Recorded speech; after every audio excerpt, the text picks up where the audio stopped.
피해를 키운 원인으로 지목되는 콘크리트 둔덕. 이에 대해 국토부는 원래부터 콘크리트로 돼 있었다고 설명했지만 공항을 지을 당시 고위 관계자로부터 건설 초기엔 이 콘크리트 둔덕이 없었다는 증언을 확보했습니다. 국토교통부는 오늘 2007년 개항한 무안공항의 로컬라이저에 처음부터 콘크리트 지지대가 있었다고 밝혔습니다. 최초에 우리 준공됐을 때도 둔덕 형태의 그 시멘트 지지대가 그 안에 들어가 있는 그런 형태로 설치가 돼 있었습니다.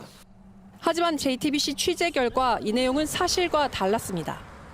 당시 공항공사를 관리했던 서울지방항공청의 전 고위관리자는 무안공항 초기 로컬라이저는 확실히 콘크리트 둔덕이 없었다고 말했습니다. 이어 2006년 공사가 거의 진행된 상황에서 시찰을 갔었는데 설계 규정에 따라 다른 곳처럼 로컬라이저만 있었고 콘크리트 둔덕은 없었다고 설명했습니다. 콘크리트 둔덕이 만들어진 경위에 대해선 2020년 활주로 보강 공사를 하면서 로컬라이저가 태풍 등 기상 피해로 파손되는 걸 막기 위해 보강 작업을 하는 과정에서 생긴 것이라고 설명했습니다. 그런데 2020년 3월 한국공항공사가 공고한 무안공항 용역 과업 내용서에도 로컬라이저는 부서지기 쉽게 설계돼야 한다는 조건이 명시돼 있습니다. 장비 안테나 및 철탑, 기초대 등 계기 착륙 시설 설계 시 부서지기 쉬움을 고려해서 설계해야 한다는 겁니다. 계기 착륙 시설의 설계는 국내외법 등 최신 설치 기준을 따라야 한다고도 돼 있습니다. 로컬라이저 지지대에 재료 제한이 없다는 내용은 어디에도 명시돼 있지 않습니다. 2020년 재공사 용역을 공고할 때도 없었던 콘크리트 지지대가 어떻게 추가된 건지 조사가 필요해 보입니다. 쟁점 중 하나는 참사를 키운 콘크리트 둔덕이 안전상 장애물 없이 평평해야 하는 활주로 종단 안전구역 안에 있었느냐입니다.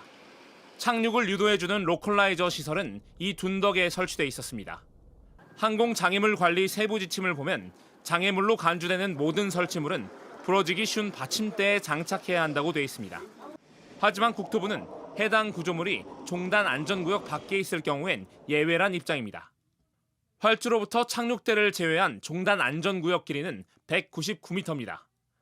콘크리트 둔덕은 그보다 5m 더 뒤에 있어 종단 안전구역에 포함되지 않는다는 겁니다. 종단 안전구역 밖에 있으니까 저희는 그 재료에 제한을 받지 않는다고 생각을 해서 판단을 해서 콘크리트 지지대를 갖다가 받친 거거든요. 하지만 또 다른 지침엔 다른 내용이 나옵니다. 활주로에서 로컬라이저 시설 등이 첫 번째 장애물이 되기 때문에 종단 안전구역을 이 시설이 있는 곳까지 연장해야 한다고 나와 있습니다. 종단 안전구역의 개념을 더 넓게 본 건데 국토부의 설명과 배치됩니다. 로컬라이저가 종단 안전구역 내에 있어야 된다. 그렇게 해석이 되는데 정관 관계 확인하고 답변 드리도록 하겠습니다.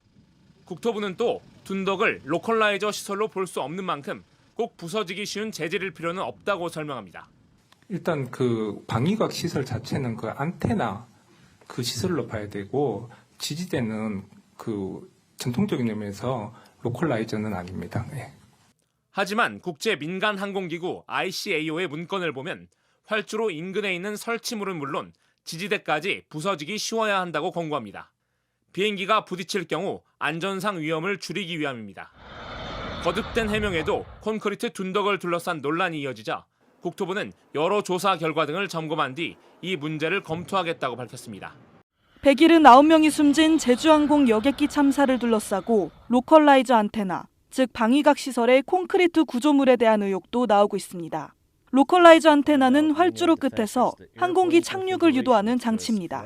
사고 여객기와 동일한 보잉 737-800을 운항 중인 우크라이나 출신 파일럿 데니스 다비도프는 무안공항의 로컬라이저가 콘크리트 벽 위에 설치됐다며 공항의 설계 오류라고 지적했습니다. So it started to slide the runway, and then it skirted the runway and it hit the localizer antenna. And here I have the questions for those who built this antenna. Why is it so freaking robust? 데니스는 또 로컬라이저가 둔덕에 있었다고 지적했습니다. The airplane was stopped by this concrete, reinforced concrete, just immediately. Just look how thick this wall really is. And also there was the ground on the top. Well, usually those localizer antennas look like that. And if you want to make them higher for one or other reason, you don't need really to build a concrete wall. You may put some sort of the metal towers. 항공 전문 기자 역시 해당 콘크리트 벽을 지적했습니다. It should never have a wall anywhere near the runway, nowhere near it.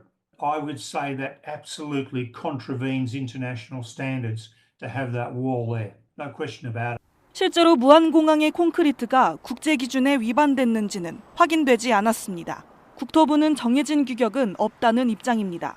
처음부터 이 사건을 보면서 영상을 보면서 좀 의아했던 게 여기 끝에 있는 둔덕이 어느 공항에서 저는 사실 본 적이 없거든요. 이런 높이에 있는 둔덕이. 그렇기 때문에 그 영상을 보시다면은 마지막 단계에서 그 둔덕에 부딪히면서 굉장히 큰 충돌이 일어납니다. 그래서 그걸 넘어서면서 동체가 이 공강이 나면서 바로 화재가 발생하고요. 그러면서 콘크리트 둔덕 너머 항공기가 속도를 늦출 수 있는 충분한 공간이 있었다고 설명했습니다.